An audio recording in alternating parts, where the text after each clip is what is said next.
A strong modern building with wide windows, repaired not long ago.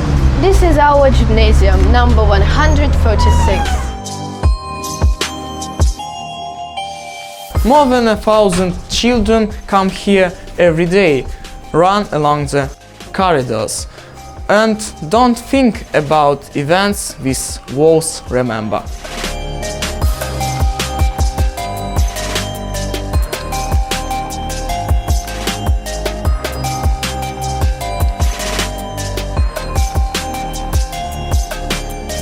This is a photo of 1941, July.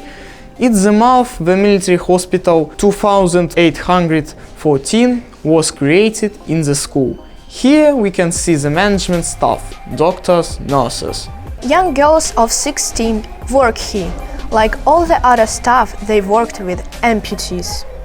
According to the nurses' recollections, the wounded were brought in fur bags in the winter. After a long journey, the wounds festered. Worms crawled out of the plaster. Girls carried the wounded to the washing and dressing rooms.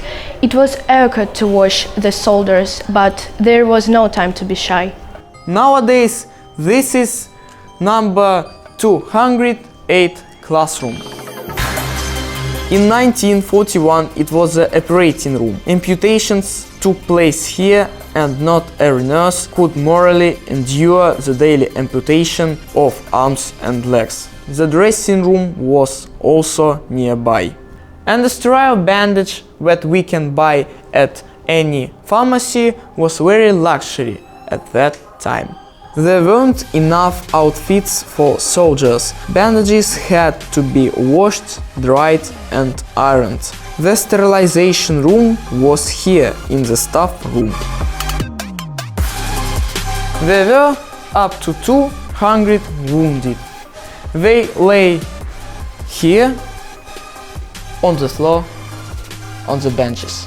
The old school building briefs the history of the hospital. The ground floor. On the side of the old assembly hall, there was a kitchen. In the right wing, near the new dining room, a pharmacy. The second floor, there was an operating room and some wards for post-operative patients. The third floor, in the laboratory of physics, there was a senior nurse's office. The rest of the rooms were occupied by patients with crutches. Until it was repaired, traces of crutches were visible here. To improve moods of wounded soldiers, evenings of amateur performances were held. Everyone clapped, even soldiers with amputated arms.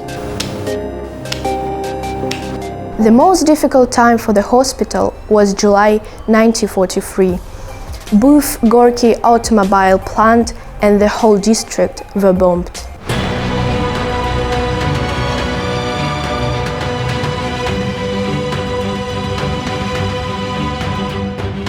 In November of 1941, a bomb hit the roof of the hospital. After that, a red brick cross was laid out on the roof of the hospital. On July 6, 1943, hundreds of wounded workers and citizens were brought to the hospital. Women, the elderly and children were among them. There were many victims. The floor of the hall was covered with blood.